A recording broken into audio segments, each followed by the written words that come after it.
नमस्कार, आप देख रहे हैं स्टार न्यूज प्लस। मैं हूं आपके साथ शबाना शब्बीर। शुरू करते हैं खबरों का सिलसिला। अखिलेश यादव का बयान, सांड भगाओ किसान बचाओ। आपको बता दें कि मैनपुरी में धन्यवाद सभा करने पहुंचे सपा राष्ट्रीय अध्यक्ष अखिलेश यादव ने किसानों की फसलों में गौवंश द्वारा नुकसान को लेकर कहा कि सभा का नाम हम लोग धन्यवाद सभा न करके सांड भगाओ सभा करते तो ज्यादा अच्छा रहता।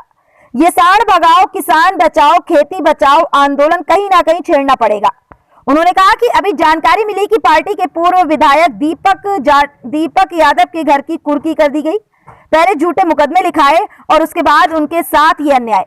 अधिकारी दबाव में काम कर रहे हैं। अगर झूठा फंसाकर कार्रवाई की जाएगी तो समय आने पर भाजपा के लोग भी इसी तरह इसी चक्र में फंस जाएंगे। जो अधिकारी आप सपा को परेशान कर रहे हैं, कल हो सकता है भाजपा को वही अधिकारी परेशान करें। इसलिए अधिकारियों से ये काम लेना सरकार को बंद करना चाहिए। ये दिखाना चाहते हैं कि विपक्ष कुछ नहीं है। विपक्ष अगर आवाज उठाएगा तो आवाज को दबा दी जाएगी, आवाज को दबा दिया जाएगा। ये ना भूलें कि सरकार हमेशा के लिए नहीं होती है। उत्तर प्रदेश के मैनपुरी से जहीर खान की खास रिपोर्ट। उसका डिजिटल प्लेटफॉर्म पे कुछ जीटी रोड का इंटरव्यू में सुन रहा था।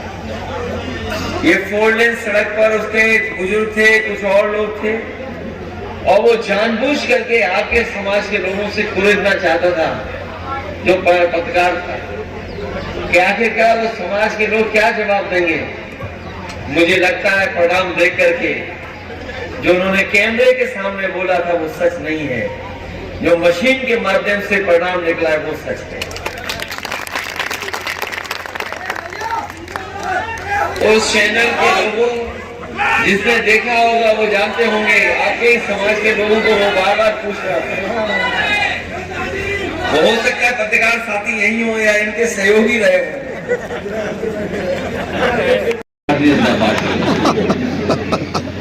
और अगर किसी को ये कारखाना देखना है तो लखनऊ जाकर के वो कारखाना देख सकता है।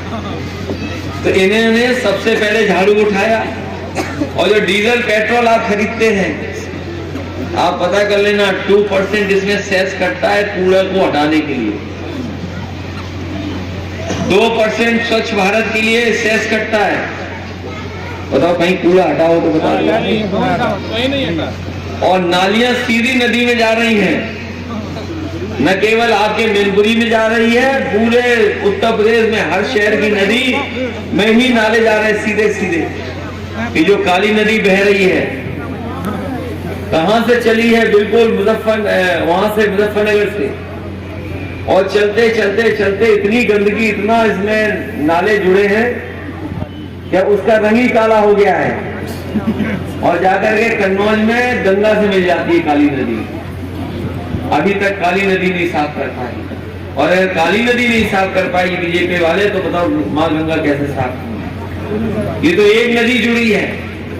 यही यमुना, यही चंबल जाकर के, चंबल मिल जाती है कामा में और यमुना मिल जाती है जाकर के प्रयाग में। और आप पूरे शहरों की गंदगी पता कर लो, इन्हीं नदियों में जा रही है।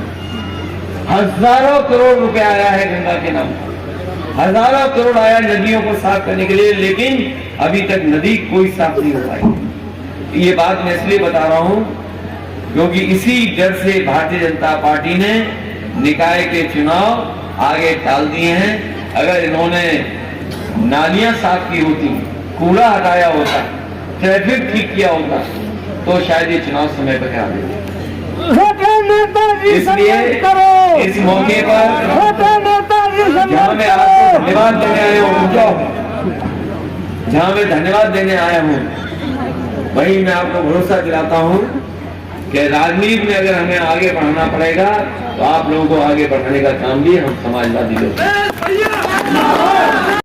आपने शुभकामनाएं भी दी है। लोग मरे थे कोविड में, सुप्रीम कोर्ट चिल्ला चिल्ला के मुआवजा दीजिए, लेकिन सब जो देखिए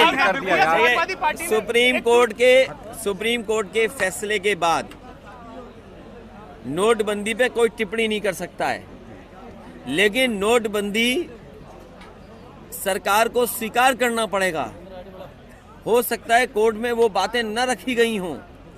दुनिया में हमें बताओ कोई एक ऐसी जगह जहां पर बैंक में लाइन में लग करके गर्भवती माँ के बेटा पैदा हुआ हो। भारत इकलौता देश है जिसमें नोटबंदी की गई और एक गर्भवती माँ जब बैंक गई अपना पैसा निकालने के लिए, नोट बदलने के लिए, तो वहाँ बेटा पैदा हुआ। अगर उसका कोई जन्मदिन मनाता है तो वो हैं समाजवादी लोग।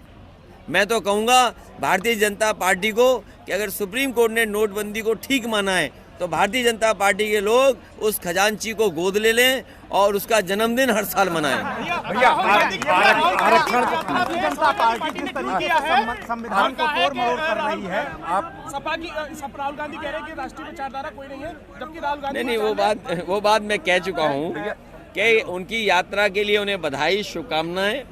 और भारत जो है विभिन्न जाति का और मिलीजुली संस्कृति का, भाईचारे का हमारा समाज रहा है। हमने एक दूसरे को मिलकर के सहयोग कर करके इस समाज को हमेशा आगे बढ़ाया। आरक्षण को लेकर इस योगी सरकार सुप्रीम कोर्ट तक पहुंची है। देखिए आपको कोई आंदोलन चलाना पड़ेगा। इस सभा का नाम अगर हम लोग धन्यवाद सभा न करके सांड भगाओ सभा करते तो ज्यादा अच्छा रहता। ये सांड भगाओ, किसान बचाओ, खेती बचाओ आंदोलन कहीं ना कहीं छेड़ना पड़ेगा। और दुख है इस बात का कि लगातार सांड की टक्कर से जान जा रही है, सांड की टक्कर से एक्सीडेंट हो रहे हैं, उसमें जान जा रही है। अभी मेरठ में एक बैंक में काम करने वाला नौजवान, उसकी सांड ने हत्या कर दी।